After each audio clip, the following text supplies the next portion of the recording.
저는 오늘 금요 성령 집회에 엘리야의 이야기를 여러분들과 함께 나누고자 합니다. 팀보다 위대한 선수는 없다는 말이 있습니다. 아무리 뛰어난 선수라도 팀이 승리하지 못한다면 마음껏 기뻐할 수 없다라는 의미겠죠. 여러분 혹시 부산 팬은 다 알 텐데 조선의 4번 타자라고 별명을 가진 이대호 선수가 있습니다. 몇 년 전에 은퇴한 선수인데요. 타격에 있어서 굉장한 성적을 냈죠. 프로야구에 8개의 타자 시상식이 있는데 8개 중에 7개 7광왕을 했을 정도로 굉장히 훌륭한 타자였고 전국적으로도 많이 인지도가 있는 선수였습니다. 그런데 그 선수가 단 하나 못한 게 있는데 그것은 바로 롯데 자이언츠의 우승을 보지 못했고, 저도 한번 롯데 자이언츠의 우승을 꼭 한번 보는 게 제 소원 중 하나입니다. 근데 이 이대호 선수가 방송에서 이런 말을 자주 하더라고요. 내가 너무나도 아쉬운 게 있다. 그것은 팀의 우승을 보지 못한 것이 자신의 평생의 후회라고 이렇게 이야기하는데, 아무리 개인의 성적이 좋더라도 내가 속한 공동체가 이렇게 무너져 있다고 한다면 그 좋은 성적이 온전한 기쁨이 되어질 수 없다는 겁니다. 오늘 엘리야의 삶을 살펴보았을 때도 엘리야의 개인의 승리는 있었지만 북이스라엘의 승리는 전혀 보이지 않았습니다. 19장은 엘리야가 갈멜산에서 위대한 승리를 거둔 직후의 이야기입니다. 갈멜산 전투를 이해하기 위해서는 먼저 엘리야가 싸워야 했던 북이스라엘의 영적 상황을 살펴볼 필요가 있습니다. 이 당시엔 이 아합 왕이 다스리고 있었는데 아합 왕은 어떤 왕으로 평가받았는가?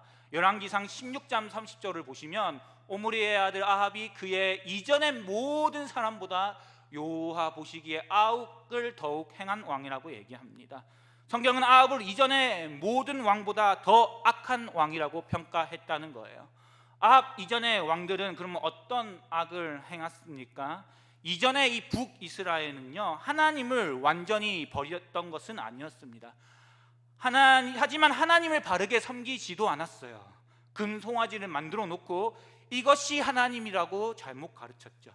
하나님을 자기 입맛대로 섬기고 자기 방식대로 이용하는 혼합주의자들이었다는 거예요. 그런데 아합 시대에 들어오면서 상황은 더욱더 심각해지죠. 열왕기사 16장 31절에 뭐라고 얘기하냐면 느밧의 아들 여로보암의 죄를 따라 행하는 것은 오히려 가볍게 여기며 시돈 사람의 왕 엣바알의 딸 이세벨을 아내로 삼고 가서 바알을 섬겨 예배하고, 그리고 32절을 보시면 사마리아에 건축한 바알의 신전 속에 바알을 위하여 제단을 쌓았다라고 얘기합니다. 사랑하는 여러분, 아합이 행했던 악이 무엇이냐면 본격적으로 우상을 섬기기 시작했다는 거예요. 아합 이전까지는요, 북이스라엘은 혼합주의였습니다.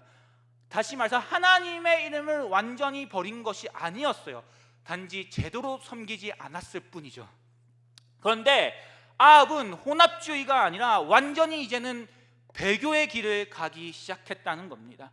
하나님이라는 이름이 완전히 사라지고 바알과 아세라의 이름을 섬기기 시작했습니다. 전국에 바알과 아세라의 신전을 만들고 여호와의 이름을 대적하며 우상을 섬겼다는 거예요. 북이스라엘이 영적으로 너무나도 깊은 어두운 가운데 있을 때, 이때 누가 활동했냐면 바로 우리가 너무나 잘 알고 있는 엘리야가 활발하게 활동하고 있었던 것이죠. 그런데 이 엘리야가 이 악한 아합 왕과의 그 유명한 갈멜산 전투에서 승리합니다. 너무나도 유명한 전투죠. 내용은 간단하게 이렇습니다. 하나님께서 북이스라엘을 향해 진노하셔서 3년 반 동안 비가 내리지 않았습니다. 단순히 비가 오지 않는 자연재해의 문제가 아니었습니다. 당시 이들이 섬겼던 바알과 아세라는 풍요와 다산, 비와 곡식을 주는 신으로 여겨졌습니다. 그런데 이 3년 동안 비가 내리지 않았다는 것은 무엇을 의미하겠습니까? 이 바알은 아무것도 할 수 없다는 것을 보여주는 겁니다. 북이스라엘이 그렇게 의지했던 바알이 이 가문 하나 해결하지 못한 무능한 신이라는 것이 증명되는 것이었고, 이것은 아합이 나라를 통치하는 것에 있어서 굉장히 흔들릴 수 있는 심각한 위기였죠. 그런데 이러한 상황 가운데 지금 엘리야가 아합 왕 앞에 나왔다는 거예요. 엘리야가 아합 왕 앞에 나오면서 무엇이라고 이야기합니까? 아합 왕이시여, 3년 반 동안 비가 내리지 않는 것은 풍요와 다산을 상징하는 바알과 아세라 신이 가짜이기 때문에 그렇습니다. 오직 내가 섬기는 여호와 하나님만이 살아계신 하나님이시요 가뭄의 문제를 해결할 수 있는 유일한 분이십니다. 그러니 누가 비를 내리게 하는 진짜 신인지 한번 붙어봅시다. 그렇게 찾아갔다라는 거예요. 여러분, 지금 북이스라엘 백성들이 누구를 하나님으로 섬길 것인가를 결정해야 하는 영적 전쟁이 시작되었다는 것이죠. 우리는 이 결과를 잘 알고 있죠. 엘리야의 완벽한 승리였습니다.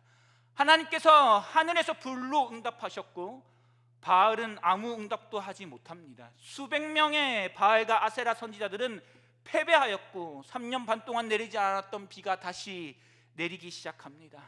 갈멜산에서 하나님께서 분명하게 보여주셨던 거예요. 무엇입니까?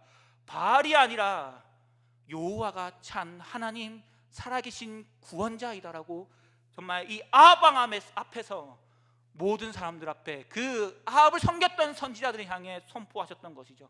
그 광경을 보았던 아합 왕은 이제부터 오늘 본문인데 어떻게 얘기하냐면 폭우 가운데 마차를 타고 아내 이세벨이 있는 곳으로 향하죠. 여러분, 이세벨의 아버지의 이름이 무엇인지 아십니까? 그 이름의 뜻은 바알이 함께한다는 의미를 가진 엣바알입니다. 아합은 뿌리 깊이 바알을 섬기는 가문과 결혼을 했던 것이죠. 그러니 아합이 이세벨에게 가서 무슨 이야기를 했겠습니까? 여보, 큰일 났어. 당신 가문이 섬기던 바알이 엘리야가 섬기는 여호와께 졌어. 하늘에서 불이 내려왔고 비도 엘리야가 섬겼던 여호와를 통해서 3년 반 동안 해결되어지지 않았던 그 비가 내리기 시작했네. 우리 어떡해? 우리 이제 다 끝났어. 우리 도대체 살 방법이 없어. 이런 마음으로 이세벨에게 달려가지 않았겠어요? 근데 중요한 건 엘리야도 아합을 따라가는데 중요한 건 엘리야가 단순히 그냥 아합을 따라가지 않았다는 거예요. 열왕기상 18장 46절을 보면 여호와의 능력이 엘리야에게 임하매 그가 허리를 동이고 이스라엘로 들어가는 곳까지 아합 앞에서 달려갔더라라고 이야기하는 겁니다. 이게 무슨 말입니까? 지금 엘리야가 마차보다도 더 빨리 달려가고 있었다라는 거예요. 아합 앞이잖아요. 아합보다 더 빨리, 마차보다 더 빨리 움직이고 있었다는 것이죠. 여호와의 능력이 임하니 마차보다도 빨리 움직였다는 겁니다. 저는 요즘 이 능력이 정말 부럽더라고요. 사실 제가 아침에 육아를 하고 출근을 하는데 8시 20분에 준비를 하면, 육아를 하고 8시 20분에 출근하면 여유롭게 운전을 하거든요.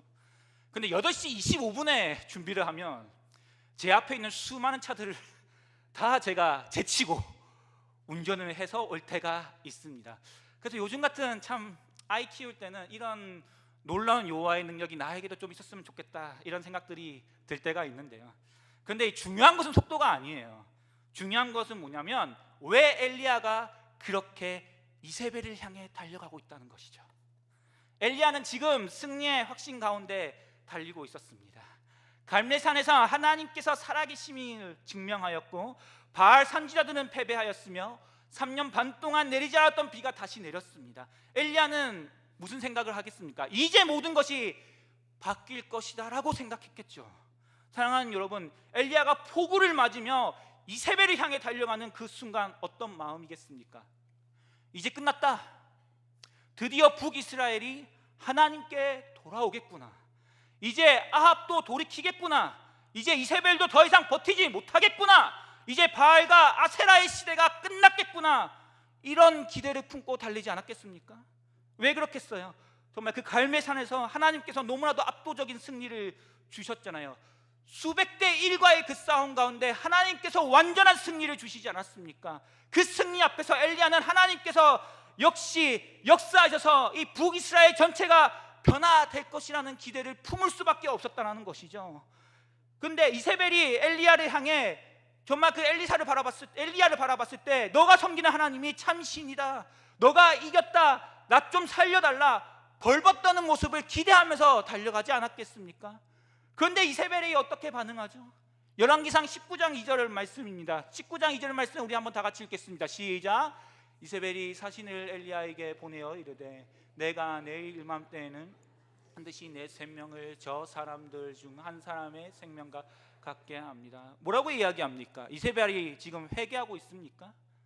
엘리야를 보며 두려워 떨고 있습니까? 여호와 하나님 앞에 무릎 꿇고 있습니까? 아니요, 전혀 그렇지 않았어요.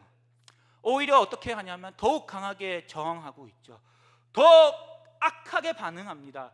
더 강한 말로 엘리야를 향해서 내가 반드시 바알과 아세라 선지자를 죽였던 것처럼 너를 반드시 내가 죽여버릴 것이다 라고 협박하고 있습니다. 갈멜산에서 하나님께서 승리하셨는데도 이세벨은 여전히 당당했고, 바알 선지자들이 모두 죽었는데도 이세벨의 여전히 권력을 쥐고 있었습니다. 엘리야가 기대했던 것과 실제 현실은 너무 달랐던 거예요. 그런데 우리가 집중해서 보아야 할 것은 이후 엘리야의 반응이죠. 엘리야가 어떻게 반응합니까? 열왕기하 19장 3절 말씀입니다. 한번 다 같이 읽어보겠습니다. 그가 이 형편을 보고 일어나 자기의 생명을 위해 도망하여 유다에 속한 브엘사바에 이르러 자원을 그곳에 머물고. 엘리야가 어떻게 반응하죠? 엘리야가 지금 이세벨을 보고 두려워 떨며 도망치고 있다는 거예요. 얼마나 급하게 도망쳤는지 자신을 따르던 사환마저 브엘세바에 남겨두고 혼자 광야로 들어갑니다. 그리고 로데나무에 앉아 하나님께 이렇게 기도하죠. 너무나도 유명한 19장 4절 하반절 말씀에 자기가 죽기를 원하여 이르되 여호와여 넉넉하오니 지금 내 생명을 거두시옵소서. 나는 내 조상들보다 낫지 못하나이다. 사랑하는 여러분, 엘리야가 지금 왜 이렇게 무너졌을까요? 단순히 죽음이 무서웠었습니까? 갈멜산에서 수백 명의 바알 선지자들과 맞섰던 사람이 엘리야입니다. 죽음이 두려웠다면 애초에 그런 싸움은 시작도 못했을 겁니다. 엘리야를 무너지게 만든 것은 단순한 협박 때문이 아니었습니다. 그것은 무엇입니까? 그것은 이제는 모든 것이 바뀔 것이자, 이제는 북이스라엘이 하나님께 돌아올 것이다. 나의 민족이 이제 다시 하나님을 섬기겠구나. 이제 이 이세벨의 시대가 끝날 것이다. 그렇게 기대했는데 현실은 하나도 변하지 않았다는 거예요. 승리했는데 세상은 그대로였던 것이죠. 하나님께서 역사하셨는데도 불구하고 여전히 악은 살아있는 것처럼 보였고, 그 현실 앞에서 엘리야는 번아웃이 돼버렸다는 거예요. 주님, 이제 못하겠습니다. 도대체 제가 이 갈멜산의 승리를 경험했는데 변한 건 무엇입니까? 내가 사랑하는 나의 민족 계속해서 이 바알과 아세라를 섬기고 있고, 저 이세벨은 여전히 기세가 등등한데 도대체 제가 해야 될 사명이 무엇입니까? 제가 감당해야 할 역할이 없는 것 같습니다. 그냥 제 생명을 좀 거두어 주십시오라고 절규하고 있었다는 거예요. 사랑하는 여러분, 인생의 갈멜산 전투와 같은 승리를 아마 이 자리에는 다 한 번 정도는 경험해 보셨을 거라고 생각해요. 기도 응답을 받았을 때가 있고 병이 나았을 때가 있을 것이며, 정말 회복되지 않을 것 같은 사업체가 기적적으로 회복되는 경험을 하신 분들도 있을 겁니다. 자녀의 문제가 해결되고 정말 그 순간 얼마나도 너무나도 기쁩니까? 그런데 여러분, 갈멜산에서 우리의 인생이 끝나던가요? 아니죠. 주님은 우리에게 갈멜산만 허락하신 것이 아니라 때로는, 아니 언제나 항상 주님 다시 보는 그날까지 이세벨도 우리 곁에 남겨두신다는 것입니다. 문제가 해결되면 또 다른 문제가 찾아오는 것이죠. 한 고비를 넘기면 또 다른 싸움이 기다리고 있는 겁니다. 엘리야도 갈멜산 승리 이후에 더 이상 싸울 일이 없을 것이라고 생각했을지 모릅니다. 그런데 하나님은 이세벨을 남겨두셨습니다. 그리고 오늘도 많은 그리스도인들이 갈멜산 전투에서는 승리했을지 몰라도 그 승리 이후에 남겨진 이세벨 때문에 두려워하고 낙심하며 살아가고 있다는 사실이에요. 여러분, 우리가 살아가는 시대가 얼마나 악한 세상입니까? 우리는 복음을 전하고 예배를 드리고 하나님 나라를 위해 살아가고 있는 부름받은 하나님의 자녀입니다. 그런데 현실은 어떻습니까? 점점 더 하나님의 말씀을 거부하는 시대가 되어가고 있다는 거 여러분 피부로 다 느끼고 계시잖아요. 우리 얼마 전에 어린이 대축제 성공적으로 마무리되었죠. 너무 기쁜 일이에요. 그런데 여러분, 우리의 학교 현실은 어때요? 자녀들 학교에 교회 다니는 사람 손들라고 하면 한 반에 한두 명이에요. 내 자녀 말고는 교회를 다니는 사람들이 없대요. 우리 성도님들 말 들어보니까. 우리 여기 자리에 청소년들 있는데 여러분들 반에 교회 다니는 친구들 많이 있어요? 많이 있다는 친구들도 있네요. 없다는 친구들, 여러분들 아니면 다 교회 안 다니잖아요. 거의 대부분. 그런 현실 속에서 여러분 당당하게 내가 교회 다닌다 이야기하는 거 쉽지는 않을 것 같은데, 우리 청소년들의 눈빛을 보면 정말 전투적인 눈빛인 걸 봤을 때는 우리 하 목사님이 훈련을 정말 스파르타하게 잘 시키지 않았나 생각해 보게 되는데, 이것뿐만 아니죠. 우리 공교육도 보면은 얼마나 이 반성경적인지, 제가 한번 새벽 예배 때도 이야기한 적이 있는데, EBS 우리 다큐에 보면 EBS 다큐 제목 자체가 세상의 일부 이처제를 하는 것 자체가 인간의 욕망과는 맞지 않을 수가 있다, 이거가 제목이에요. 일부 이처제가 본능적으로 인간하고는 어울리지 않는다, 이 제목을 쓰는 거죠. 얼마나 말이 안 되는 거예요. 이런 말도 안 되는 공교육 상황, 이런 상황 속에서 우리 자녀를 정말 믿음의 자녀, 하나님의 자녀로 세운다는 것은 너무나도 어렵죠. 지치는 현실인 것 같아요. 더 큰 문제는 뭔지 아세요? 세상의 가치관이 교회 안으로도 들어와서 우리의 마음을 흔들 때가 있다는 겁니다. 제가 어떤 집사님의 이야기를 들었는데, 남편이 아직 믿음이 없는데 이 노방전도를 하는 성도들을 보며 너무 비판적으로 이야기를 한다는 겁니다. 왜 이 시대에 이렇게 노방전도를 하느냐, 나는 너무 좀 부끄럽고 이분들 그렇게 안 했으면 좋겠다, 그걸 계속 이야기를 한다. 그런데 그 남편의 이야기를 듣다 보니까 그 집사님도 요즘 시대의 노방전도는 아닌 거 아닌가요? 이렇게 저한테 이런 생각이 들었다고 이야기를 하시는데요. 물론 제가 어떻게 대답을 했냐면, 사람들에게 상처를 주거나 무례하게 전도하는 것은 바람직하지 않습니다. 그러나 사랑하는 여러분, 거리에서 복음을 전하는 사람들의 마음을 우리가 한번 생각해 볼 필요가 있을 것 같아요. 그분들은요, 왜 그렇게 거리에서 전도합니까? 구원의 은혜가 너무 크기 때문 아니에요. 주님이 너무나도 좋고, 그리고 그 영혼이 너무나도 안타깝고 애절한 마음이 너무나도 크기 때문에 거리에서 그 복음을 전하는 거 아닙니까? 그렇다고 한다면 우리 교회는요, 그런 분들을 함부로 비난하기보다는 때로는 구원의 감격으로 저 거리에서 복음을 전하는 그 성도를 향해서 격려하고 응원하는 것이 우리의 자세 아니겠습니까? 바알과 아세라의 가치관이 무엇입니까? 언제나 자기 자신을 중심에 두는 것이죠. 내가 편하면 되고, 내가 만족하면 되고, 내가 손해보지 않는 것을 중요하게 여기는 가치관입니다. 그런데 하나님 나라는 다릅니다. 하나님의 나라의 기준은 내가 아니라 하나님이에요. 그래서 때로는 교회 안에서 세상의 가치관과 이 복음의 가치관이 충돌하는 모습을 보일 때가 있는데, 이것이 너무나도 강하게 충돌되어지고 내면에 심한 갈등이 일어나게 될 때면 엘리야와 같은 고백이 일어나는 겁니다. 주님, 믿음을 지키는 것이 왜 이렇게 힘듭니까? 주님, 언제까지 이 싸움을 해야 됩니까? 주님, 저도 지쳤습니다. 저 사람은 저렇게 안 살던데요. 예수 믿는 거 참 편하게 믿고 살던데요. 불편하게 안 살던데요. 자기 하고 싶은 대로 살던데요. 근데 저는 왜 제 하고 싶은 거 참아야 되는 거예요? 저는 왜 이 고난을 겪어야 되는 거죠? 저는 너무 이해가 안 돼요. 저 지쳤어요. 이제 하나님 예배하는 거 더 이상 못 하겠어요.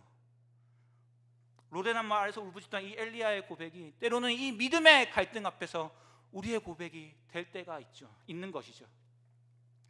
그러나 사랑하는 여러분, 반드시 기억하십시오.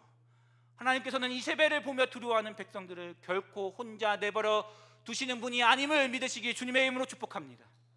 성경을 읽어보면 수많은 하나님의 사람들이 절망 가운데 빠지는 모습을 보게 되죠. 아브라함, 야곱, 요셉, 심지어 하나님의 마음에 합한 사람이었던 다윗도 깊은 절망에 빠졌습니다. 그러나 하나님은 결코 그들을 버리지 않으셨어요. 그들이 하나님을 붙들고 있었기 때문이 아닙니다. 오히려 그들이 더 이상 하나님을 붙들 힘조차 없을 때 하나님께서 먼저 찾아오셨던 거예요. 오늘 본문도 마찬가지 아닙니까? 로덴나무 아래서 죽기를 구하고 있는 엘리야를 하나님은 외면하지 않았습니다. 하나님은 끝까지 우리를 붙드시는 분이라는 거예요. 그래서 고난을 피하게 해주시옵소서라는 기도보단 우리의 기도는 고난 가운데서도 하나님을 바라보게 하소서라는 기도가 좀 더 우리에게 그리스도인다운 기도일지 모르겠습니다. 오늘 본문을 보십시오. 하나님은 이세벨을 즉시 심판하지 않으셨습니다. 대신 어떻게 하십니까? 먼저 엘리야를 찾아가셨습니다. 7절에 보시면 하나님께서 정말 그 절규하고 있는 엘리야에게 천사를 보내셔서 잠든 엘리야를 깨우시고 음식을 먹이십니다. 또 쉬게 하시고 다시 먹이시죠. 그리고 호렙산까지 인도하시며 그를 회복시키십니다. 사랑하는 여러분, 하나님은 먼저 엘리야를 책망하지 않으셨습니다. 왜 믿음이 이것밖에 없느냐? 왜 또 낙심하느냐? 너 그렇게 큰 승리 경험하고도 이렇게 또 자빠져 있느냐? 이렇게 책망하지 않으셨다라는 거예요. 무엇을 먼저 하셨냐면 주님의 천사를 보내셔서 먼저 위로하셨고 먹이셨으며 회복시키는 일을 먼저 하셨다라는 것이죠. 절망 가운데 있는 백성들을 끝까지 붙이시는 것이 하나님의 모습이라는 사실을 믿으시기를 주님의 이름으로 축복합니다. 저는 우리 창원 완성교회 너무 자랑스럽게 생각하는데, 굉장히 자랑스러운 것은 사실 파송 선교사 보내는 거 진짜 쉽지 않거든요. 근데 우리 너무나도 자랑스러운 또 우리 2호 파송 선교사 연세훈 선교사님이 선교지로 나가기 위해 준비하는 모습을 보면 참 대단한 생각이 많이 들었어요. 사실 다른 것도 아니고 선교하는 건데 하나님이 좀 비자 문제 좀 즉시 해결해 줄 수 있는 거 아니에요? 뭐 불가리아 놀러 가는 겁니까? 그 땅에 평생을 살아서 선교하겠다고 지금 준비하고 있는데 좀 한 번에 좀 해결해 주시고 좀 선교사님이 좀 바로 좀 불가리아 선교 준비할 수 있도록 길 열어주시면 얼마나 좋냐고요. 근데 그렇게 인도 안 해주시는 것 같더라고요. 보니까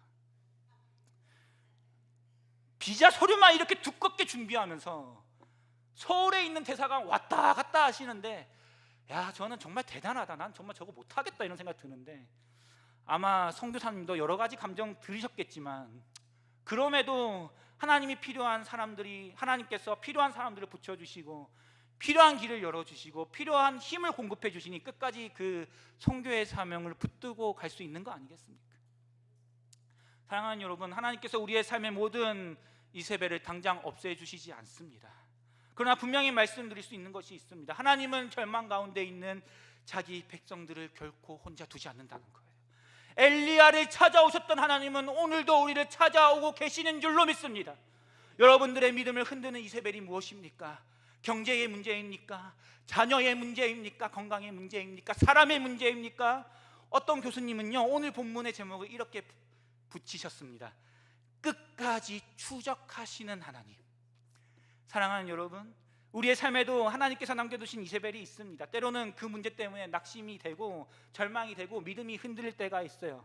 로덴나무 아래 엘리야처럼 주저앉고 싶을 때도 있는 거예요. 그러나 우리가 기억해야 할 것은 이러한 문제의 크기가 아니에요. 그 절망 가운데 있는 우리를 하나님께서 끝까지 추적하고 계신다는 사실입니다. 엘리야를 찾아줬던 하나님이 오늘도 자기 백성을 찾아오시고 회복시키시고 일으켜 세우시는 분이라는 거예요. 엘리야에게 천사를 보내주셨듯이 우리의 삶 또한 하나님께서 붙들고 계시는 줄로 믿습니다. 그렇다면 주님께서 오늘 우리에게 무엇으로, 특히 21세기를 살아가는 우리에게 무엇으로 이렇게 힘을 주시고 믿음으로 붙들게 하실까라고 이 질문을 생각하다가 저는 2011년 아데만 여면 작전 이야기가 떠올랐습니다. 이 작전은 2011년 중동의 예멘과 소말리아 사이에 있는 아데만에 있는 곳에서 우리나라 3호 주얼리호가 해적들에게 납치당했던 사건입니다. 그래서 한국 청해 부대가 인질 구출 작전에 돌입했는데요. 그런데 청해 부대가 해적들을 제압했을 때에 이미 그 석혜균 선장이 심각한 총상을 입어 생명의 위협을 느끼는 상태였습니다. 급히 오만에서 2번이나 수술했지만 의식이 불구 상태였는데요. 결국 이 이국정 교수가 앰뷸런스 헬기를 타고 한국으로 호송해서 3차 수술 만에 의식이 회복되었습니다. 그런데 석혜균 선장님이 이제 의식이 회복되었는데 딱 눈을 뜰 때 가장 눈에 들어왔던, 마음에 와닿았던 현수막이 있었다고 해요. 그 현수막이 무엇이냐면 한번 보여주십시오. 네, 바로 석혜균 선장님, 여기는 대한민국입니다.